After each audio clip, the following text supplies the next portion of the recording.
हाय बच्चों, जय हिंद। आज हम लोग इस चैप्टर का नेक्स्ट पार्ट देखते हैं। आज हम देखेंगे फोटो पीरियोडिज्म और वर्नलाइजेशन। तो सबसे पहले हम बात करेंगे फोटो पीरियोडिज्म। तो what is the photo periodism and vernalization? तो सिंपली हम कह सकते हैं जो सेक्सुअली रिप्रोड्यूसिंग प्लांट्स होते हैं जिसमें फ्लावर बनने के लिए लाइट की आवश्यकता पड़े, उसको हम कहेंगे फोटो पीरियोडिज्म। तो simply we can say that कि effect of light for flowering of plant. तो मतलब प्लांट्स में फ्लावर पैदा करने के लिए जो लाइट का इफेक्ट होता है या जो लाइट का रिक्वायरमेंट होता है उसी को हम कहते हैं फोटो पीरियोडिज्म। और दूसरा टर्म वर्नलाइजेशन है। तो फ्लोरिंग के लिए जो टेम्परेचर का इफेक्ट होता है उसको हम वर्नलाइजेशन कहते हैं। तो आप याद रखेंगे। तो for flowering of the plant effect of light is called as the photoperiodism and effect of temperature is called as the vernalization. अच्छा, तो प्लांट्स में फ्लावर पैदा करने के लिए एक केमिकल की आवश्यकता होती है जिसको हम फ्लोरिजेन के नाम से जानते हैं। और प्लांट वर्नलाइजेशन में वर्नलाइजेशन के थ्रू फ्लावर पैदा करने के लिए तो उसमें एक केमिकल की आवश्यकता होती है जिसको हम वर्नलीन के नाम से जानते हैं। तो फोटोपीरियोडिज्म में यूज करेंगे क्या? फ्लोरिजेन।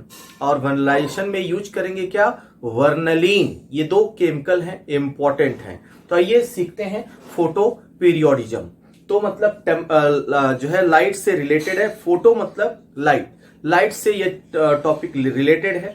तो फ्लावर को पैदा करने के लिए प्रकाश की आवश्यकता पड़ेगी, सनलाइट की। कुछ ऐसे पौधे होंगे जिसमें लाइट की आवश्यकता होती है, कुछ ऐसे भी पौधे होते हैं जिसमें लाइट की आवश्यकता नहीं होती है। और जो है या डार्क की आवश्यकता होती है। लाइट की आवश्यकता नहीं होगी तो ऑब्वियसली डार्क की आवश्यकता होती है। तो देखते हैं। तो आप simply we can say that कह सकते हैं effect of light for the flowering. Effect of light. तो effect of light for flowering. Flowering का मतलब बाबू क्या कहलाएगा? फ्लोरिंग का मतलब फ्लावर का पैदा होना। फ्लावर को पैदा करने के लिए जो लाइट की आवश्यकता होती है उसी को हम कहते हैं फोटोपीरियोडिज्म। इसको ऐसे भी डिफाइन कर सकते हैं, कह सकते हैं रिक्वायरमेंट ऑफ लाइट। तो रिक्वायरमेंट ऑफ फोटो पीरियड या light period for flowering of plant. तो प्लांट्स में फ्लावर पैदा करने के लिए जितने टाइम तक लाइट की आवश्यकता होती है या लाइट पीरियड फोटो पीरियड की आवश्यकता होती है, इसी को हम कहते हैं फोटो पीरियोडिज्म। दूसरा हम बात यहां पे करेंगे इसकी डिस्कवरी किसने की। तो एक साइंटिस्ट हैं जिनका नाम है गार्नर एंड एलार्ड। दो साइंटिस्ट हैं, गार्नर एंड एलार्ड। तो ये दो साइंटिस्ट हैं, इन्होंने सबसे पहले फोटो पीरियोडिज्म पर काम किया। तो दो डिस्कवर्ड बाय गार्नर एंड एलार्ड। तो बात आती है ये भैया किसमें डिस्कवर हुआ? तो फोटो पीरियोडिज्म की डिस्कवरी टोबैको प्लांट में सबसे पहले देखा गया। तो आप कह सकते हैं डिस्कवर्ड इन टोबैको। तो these are discovered in tobacco. तो यह टोबैको नाम के प्लांट में डिस्कवर हुआ। तो टोबैको मतलब वही सुरती। तो सुरती में सबसे पहले लाइट का इफेक्ट देखा गया उसके फ्लोरिंग पर। तो हम कह सकते हैं तो डिस्कवर किसने किया? गार्नर और एलार्ड नाम के साइंटिस्ट ने। किसमें डिस्कवर किया था? टोबैको में। तो अब हम देखते हैं, कहने का मतलब हमको ये सीखने को मिल गया भैया प्लांट को फ्लावर पैदा करने के लिए लाइट बहुत ही जरूरी है। अच्छा, अब हम देखते हैं लाइट जो सनलाइट आती है अर्थ पर प्लांट पर पड़ती है तो उसमें कई वेवलेंथ के लाइट होते हैं, जैसे 660 वेवलेंथ का लाइट, 730 वेवलेंथ का लाइट। तो अलग अलग वेवलेंथ का लाइट होता है। तो जिसका अलग अलग नाम पड़ा है, जैसा कि आप जानते हो जो लाइट होते हैं वो इंफ्रारेड सॉरी विबग्योर, तो वायलेट, ब्लू, इंडिगो, ऐसे कई तरह के लाइट आप जानते हो। तो इस तरह से हम बात करते हैं। तो बेस्ट फ्लोरिंग, सबसे बढ़िया फ्लोरिंग किस लाइट में होता है? तो बेस्ट फ्लोरिंग किस लाइट में होता है? नीट में यह क्वेश्चन पूछा जा चुका है। तो सबसे अच्छा वाला अच्छा फ्लोरिंग या पौधा सबसे ज्यादा फ्लोरिंग किस लाइट में करेगा? तो ऑब्वियसली हम कह सकते हैं रेड लाइट। तो रेड लाइट में सबसे अच्छा फ्लोरिंग करता है। तो रेड लाइट एरिया मतलब खतरनाक एरिया, तो उसको मत समझिएगा। तो रेड लाइट में सबसे अच्छा फ्लोरिंग होता है। अच्छा, तो पुअर फ्लोरिंग, गंदा फ्लोरिंग मतलब 2-4 फ्लावर पैदा कर लेगा। खराब फ्लोरिंग किस लाइट में होता है? तो आप कह सकते हैं ब्लू लाइट। तो ब्लू लाइट में खराब फ्लोरिंग होता है, लेकिन बहुत अच्छे से फ्लोरिंग ब्लू लाइट में नहीं हो पाता है। अच्छा, अब बात करते हैं फ्लोरिंग किस लाइट में नहीं होता है। मतलब प्लांट के ऊपर ऐसा कौन सा लाइट पड़े तो फ्लावर प्रोड्यूस नहीं करेगा। तो ऐसा कौन सा लाइट होता है? तो हम कह सकते हैं ग्रीन लाइट। तो ग्रीन लाइट में फ्लोरिंग बिल्कुल नहीं होता है। तो हमको सीखने को लिए 3 टर्म मिल गया। जो है पहला है बेस्ट फ्लोरिंग किस लाइट में होगा? रेड लाइट में होगा। पुअर फ्लोरिंग किस लाइट में होगा? ब्लू लाइट में होगा। और नो फ्लोरिंग किस लाइट में होगा? ग्रीन लाइट में। अच्छा, अब हम बात करते हैं जैसे PR, ये लाइट का वेवलेंथ है। तो PR और दूसरा है PFR। PR का मतलब क्या हम समझेंगे? PR का मतलब होता है रेड लाइट, और PFR का मतलब क्या होगा? फॉर रेड लाइट, मतलब ज्यादा वेवलेंथ का लाइट है। तो PR absorb the red wavelength of light. तो PR यह किस वेवलेंथ के लाइट को एब्जॉर्ब करेगा? 660 नैनोमीटर का वेवलेंथ का जो लाइट होता है उसी को रेड लाइट कहते हैं, उसी को यह एब्जॉर्ब करता है। तो रेड लाइट PR क्या है? Red light absorbing form. तो ऐसा फोटो सिस्टम, ऐसा पिगमेंट सिस्टम जो कितने 660 वेवलेंथ के लाइट को एब्जॉर्ब करता है उसको PR कहते हैं। और जो 730 वेवलेंथ के लाइट को एब्जॉर्ब करता है उसको कहते हैं PFR। क्या कहिएगा? PFR। तो आप कह सकते हैं रेड लाइट एब्जॉर्बिंग फॉर्म। तो रेड लाइट एब्जॉर्बिंग फॉर्म कौन होगा? PR होगा। तो आप याद रखिएगा, ये डायरेक्ट क्वेश्चन पूछा जा सकता है। और फॉर रेड एब्जॉर्बिंग लाइट कौन होगा? कहने का मतलब 730 नैनोमीटर के वेवलेंथ के लाइट को कौन एब्जॉर्ब करेगा? PFR। तो PFR is the for red light absorbing form.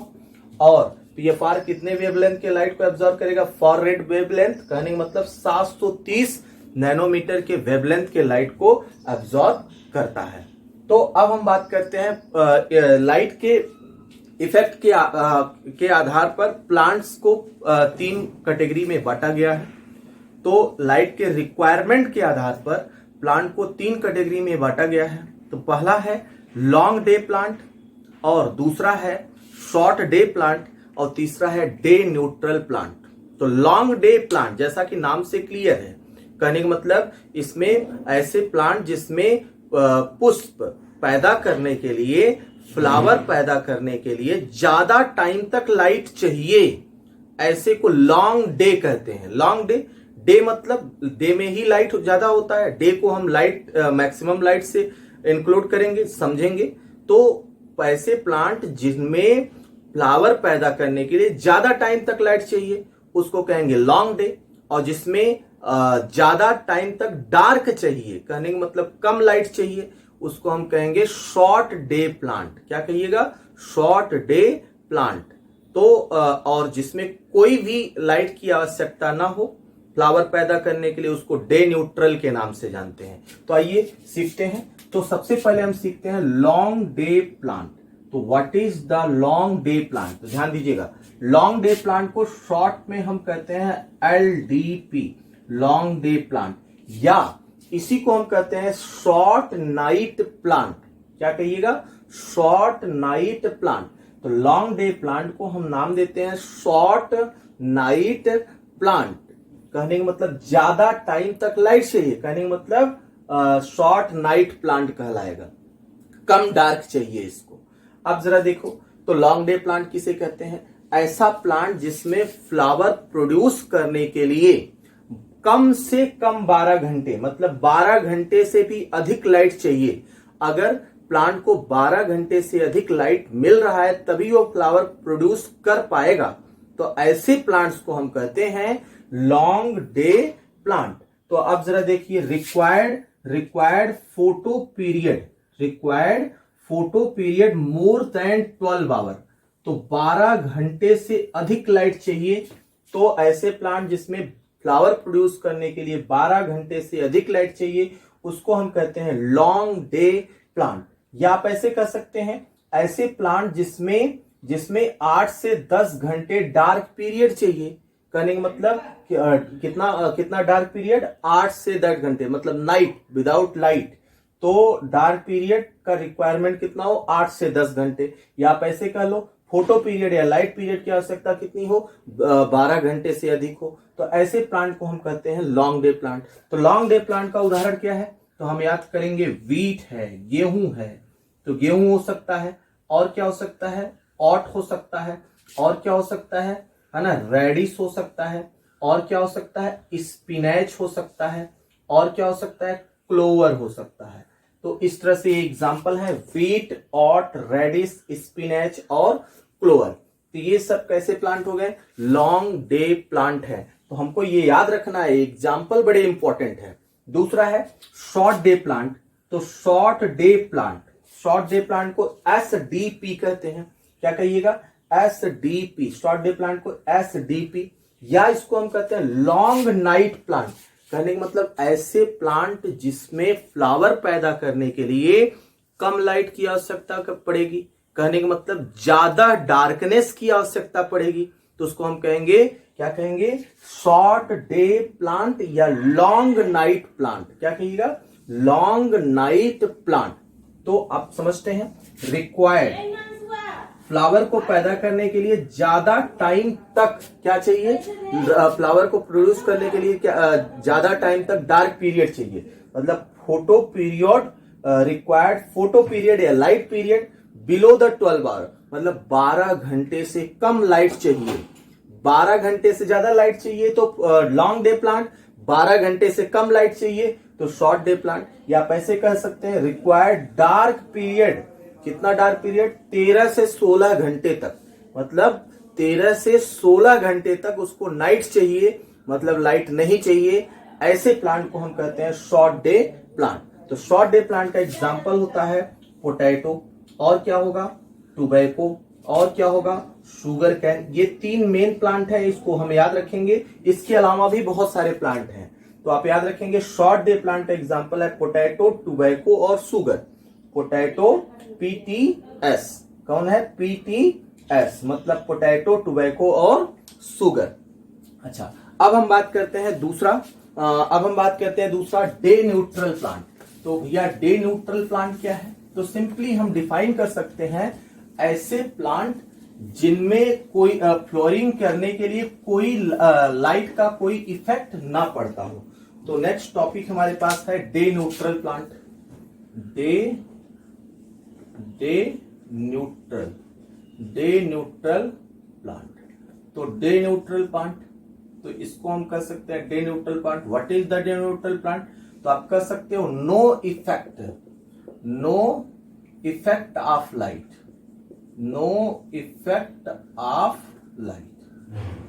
Light for flowering. ऐसा प्लांट जिसमें फ्लोरिंग के लिए लाइट की आवश्यकता ना हो, या प्लांट के फ्लोरिंग पर लाइट का कोई प्रभाव न पड़ता हो, ऐसे प्लांट को हम कहते हैं डे न्यूट्रल प्लांट। तो लाइट हो या ना हो कोई फर्क नहीं पड़ता है, लेकिन वो फ्लावर पैदा करेगा ही करेगा, तो ऐसे प्लांट को डे न्यूट्रल कह सकते हैं। और डे न्यूट्रल प्लांट का एग्जाम्पल होता है, तो आप याद रखिएगा, क्या क्या होता है बाबू? क्या क्या होता है? टमाटर, टोमेटो, और क्या हो सकता है? दूसरा आप कह सकते हो, है ना, टोमेटो। दूसरा आप कह सकते हो मेज। क्या होगा? मेज। मक्का होगा, मेज होगा। और क्या हो सकता है, चिली, क्या हो सकता है, चिली, मिर्ची हो सकता है। और इसके अलावा भी बहुत सारे ऐसे प्लांट हो सकते हैं। तो ये इंपॉर्टेंट एग्जांपल है, टोमेटो, मेज, चिली। और क्या हो सकता है, आप कह सकते हैं सनफ्लावर। तो सनफ्लावर एक डे न्यूट्रल प्लांट है। तो ये 4 एग्जांपल इसमें याद रखेंगे। तो हमने सीखा long day plant, short day plant और डे न्यूट्रल प्लांट। तो लॉन्ग डे प्लांट का example wheat, oat, radish, spinach और क्लोवर। शॉर्ट डे प्लांट का एग्जांपल पोटैटो, टोबैको और शुगर केन। और डे न्यूट्रल प्लांट का example tomato, maize, chilli and sunflower. अब हम एक बात और सीखते हैं। जैसे आपको बताया गया पीआर मतलब ऐसा पिगमेंट जो 660 नैनोमीटर के वेवलेंथ के लाइट को एब्जॉर्व करता हो, और पीएफआर का मतलब जो 730 नैनोमीटर के वेवलेंथ के लाइट को एब्जॉर्ब करता हो। तो अब जरा हम जरा देखिएगा।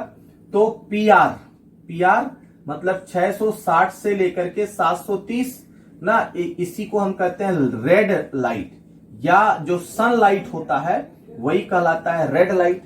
और अब जरा देखो, जो 730 के एबव जाता है तो वो क्या कहलाता है, फॉर रेड मतलब डार्क लाइट।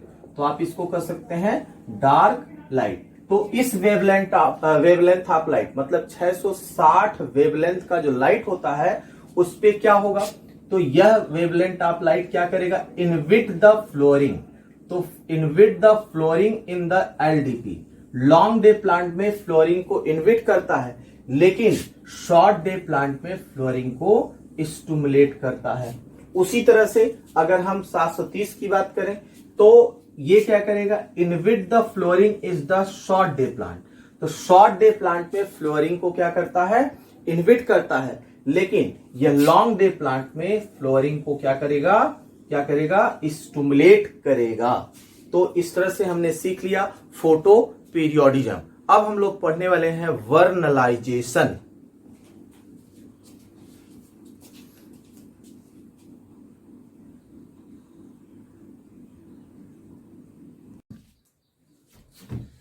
तो हमने अभी तक देखा फोटो पीरियोडिज्म। नेक्स्ट टॉपिक हमारा है वर्नलाइजेशन।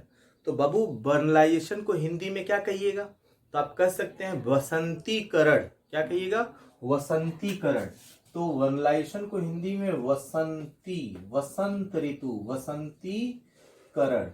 तो वसंतीकरण, इसको हम वसंतीकरण के नाम से जानते हैं। हिंदी में इसको वसंतीकरण, जैसे आप जानते हो ना वसंत ऋतु आता है ना, जो है इसको हम वसंतीकरण मतलब कोल्ड का क्लाइमेट आता है, तो इसी को हम वसंतीकरण के नाम से जानते हैं। या आप कह सकते हैं वर्नलाइजेशन में हम प्लांट का कोल्ड ट्रीटमेंट करते हैं।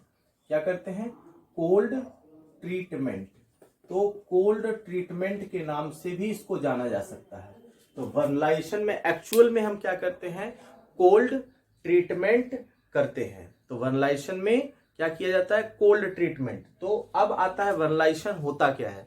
जैसे आपने पढ़ा प्लांट के फ्लोरिंग पर लाइट का जो इफेक्ट होता है वो फोटो पीरियोडिज्म कहलाता है, लेकिन प्लांट के फ्लोरिंग पर जो टेम्परेचर का इफेक्ट होता है उसको हम कहते हैं वर्नलाइजेशन। तो आप कह सकते हैं प्लांट को फ्लावर पैदा करने के लिए कम टेम्परेचर की जो आवश्यकता होती है, जो कम टेम्परेचर का ट्रीटमेंट होता है वही कहलाता है वर्नलाइजेशन। तो हम कर सकते हैं इफेक्ट ऑफ लो टेम्परेचर, कर सकते हैं effect of low temperature for flooring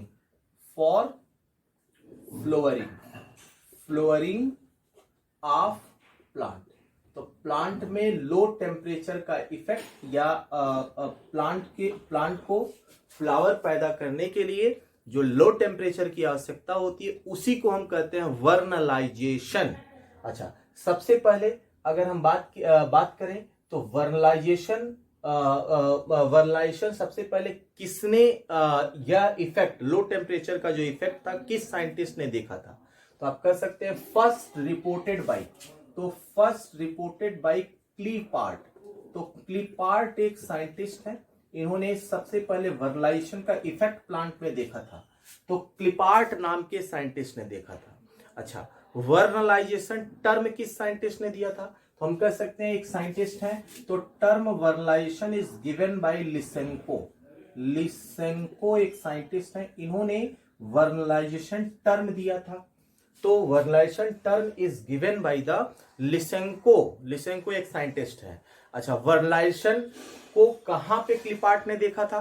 तो आप कह सकते हैं इसकी स्टडी सबसे अच्छे कहां पे हो सकती है? तो एपिकल मेरिस्टेम में, जैसे सूट एपिकल मेरिस्टेम है, रूट एपिकल मेरिस्टेम है, तो एपिकल मेरिस्टेम में, तो site of vernalization is the apical meristem. Apical meristem, तो एपिकल मेरिस्टेम, मेरिस्टेम आप जानते हैं जहां पर एक्टिवली डिवाइडिंग सेल्स होते हैं, उसको एपिकल मेरिस्टेम कहते हैं, जो ग्रोइंग रीजन में पाया जाता है। आगे हम बात करते हैं वर्नलाइजेशन के लिए कितना टेम्परेचर चाहिए, ये बहुत इंपॉर्टेंट है। टेम्परेचर रिक्वायर्ड फॉर वर्नलाइजेशन, तो आप याद रखेंगे एक एवरेज टेम्परेचर, एक ऑप्टिमम टेम्परेचर जो है 1 से लेकर के 6 डिग्री सेल्सियस है। तो वर्नलाइजेशन हम 1 से लेकर के 6 डिग्री सेल्सियस टेम्परेचर पे करवाते हैं। कहने का मतलब ये कोल्ड टेम्परेचर है, तो आप कह सकते हैं ये कोल्ड है, तो इसीलिए इसको कोल्ड ट्रीटमेंट कहते हैं। जैसे कोई भी प्लांट है, अगर उसके सीड को हम कोल्ड ट्रीटमेंट दे दें, कहने का मतलब उसको ठंडी लगा दें, तो ठंडी से कांपने लगेगा, तो यही कहलाता है वर्नलाइजेशन। अगर वर्नलाइज्ड सीड को हम रूम टेम्परेचर पे रख दें, तो फिर से वह सीड डी वर्नलाइज्ड हो जाता है। तो इस तरह से हम बात करते हैं ऑप्टिमम टेम्परेचर कितना होगा, 1 से 6 डिग्री।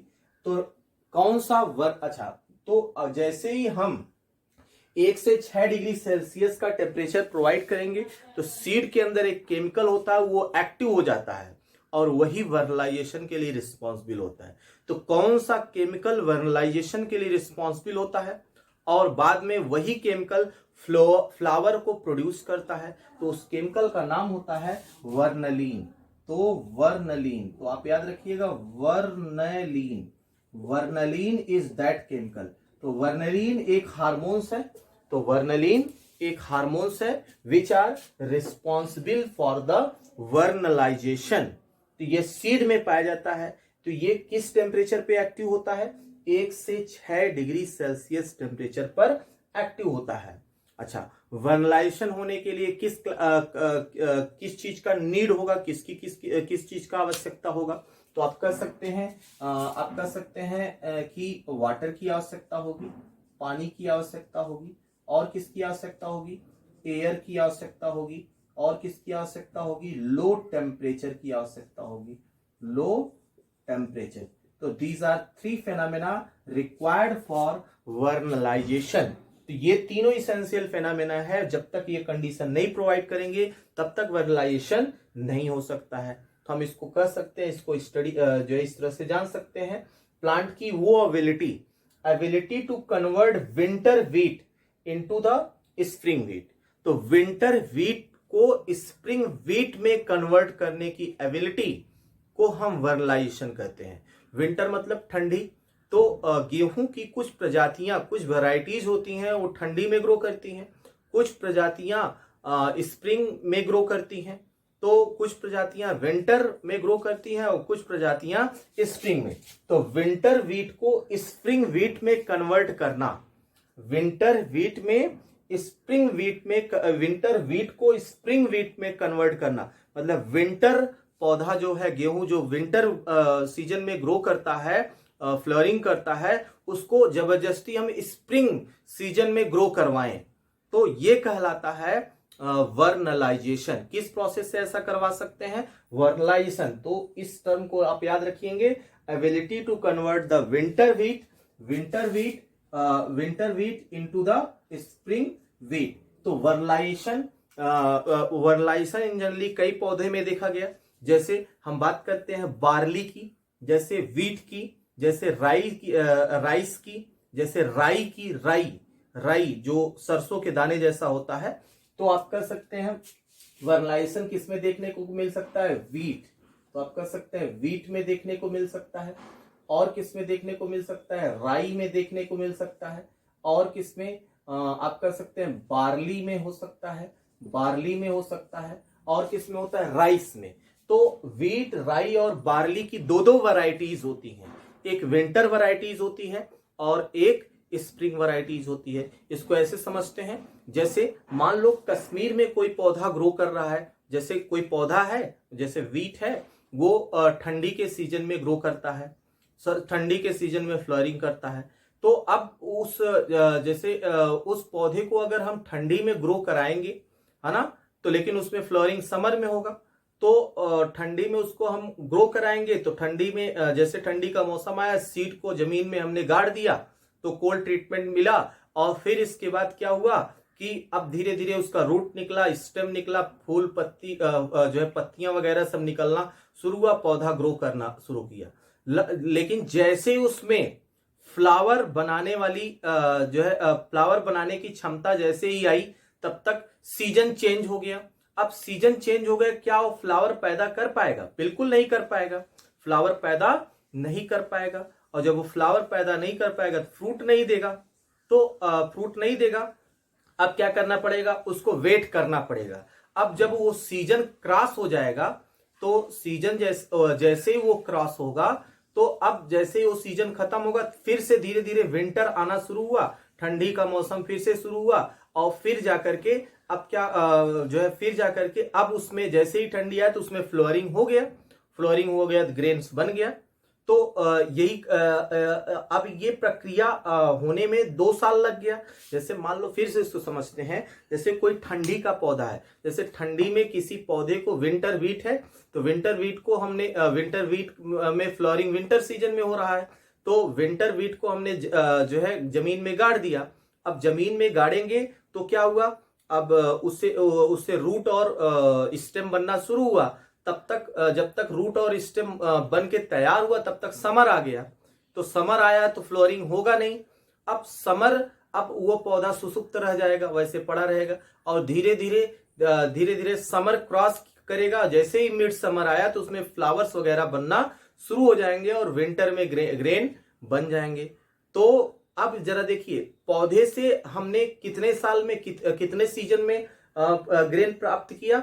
पाया 2 सीजन लग गया, मतलब बाइनियल हो गया। तो 2 सीजन लग गया, तो ये तो भाई घाटे की चीज है। तो अभी हमको क्या करना है? जिस सीजन में हम ग्रो कराए उसी सीजन में हमको ग्रेन मिल जाए, तो ये तो फायदे की सौदा है, जिसको हम एनुअल कहते हैं।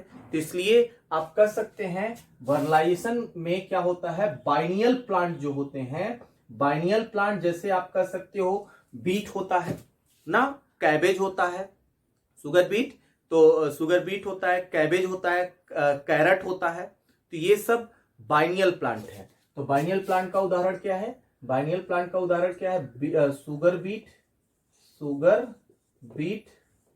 कैबेज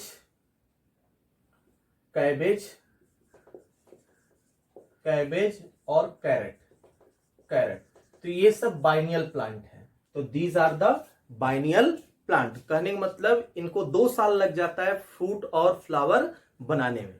तो किसी बाइनियल प्लांट को एनुअल प्लांट में कन्वर्ट करना क्या कहलाएगा? वर्नलाइजेशन। तो वर्नलाइजेशन की सहायता से हम बाइनियल प्लांट को एनुअल प्लांट में कन्वर्ट कर सकते हैं। तो बाइनियल को एनुअल में कन्वर्ट कर सकते हैं। 2 साल के जगह पे 1 साल में ही वो ग्रेन प्रोड्यूस कर देगा, तो ये कहलाएगा वर्नलाइजेशन। अच्छा, वर्नलाइजेशन का क्या इंपॉर्टेंस है? वर्नलाइजेशन का इंपॉर्टेंस, तो इसके कई इंपॉर्टेंस हो सकते हैं। तो वर्नलाइजेशन हम किस लिए करवाते हैं? अर्ली प्रोडक्शन ऑफ क्रॉप को जल्दी पैदा करवाने के लिए वर्नलाइजेशन का ट्रीटमेंट करवाते हैं, और प्लांट का ईल्ड बढ़ाने के लिए, तो प्लांट का ईल्ड बढ़ाने के लिए भी हम वर्नलाइजेशन करवाते हैं। और किस लिए करवाते हैं? रेसिस्टेंट टू कोल्ड इंक्रीज, तो प्लांट का कोल्ड के प्रति रेसिस्टेंट बढ़ जाए, प्लांट का कोल्ड के प्रति रेसिस्टेंट बढ़ जाए, इसलिए भी हम वर्नलाइजेशन करवाते हैं। फंगल डिजीज से रेसिस्टेंट हो प्लांट, किसी भी फंजाई से काज होने वाले डिजीज से रेसिस्टेंट बनाने के लिए प्लांट को हम वर्नलाइजेशन का ट्रीटमेंट करवाते हैं। तो एक्चुअल में आप याद रखिएगा, वर्नलाइजेशन में हम कोल्ड का ट्रीटमेंट करते हैं। जैसे कोई सीड है, सीड को हम लो टेम्परेचर पे रख देंगे तो वो वैसे बना रहेगा, और जैसे ही सीजन आएगा उसको हम ग्रो कराएंगे तो उसमें फ्लावर्स वगैरह बनना शुरू हो जाएगा। तो इसको आप याद रखेंगे, दिस इज द लो जो है कोल्ड ट्रीटमेंट। तो वर्नलाइजेशन में हम क्या करते हैं, कोल्ड ट्रीटमेंट करवाते हैं, कोल्ड ट्रीटमेंट ऑफ सीड। तो इसमें ज्यादा डिटेल हम लोग बात नहीं कर रहे हैं, है ना, ज्यादा डिटेल बात नहीं कर रहे हैं, क्या प्रोसेस है उसकी बात नहीं कर रहे हैं। हम नेट के अकॉर्डिंग क्वेश्चन केवल याद कर लेते हैं, कैसे कौन कौन से क्वेश्चंस पूछे जाते हैं, आपके सामने ये सब दिए गए हैं। तो वर्नलाइजेशन में बस इतना ही सीखेंगे, तो ये टॉपिक खत्म हुआ। थैंक यू, टेक केयर, जय हिंद।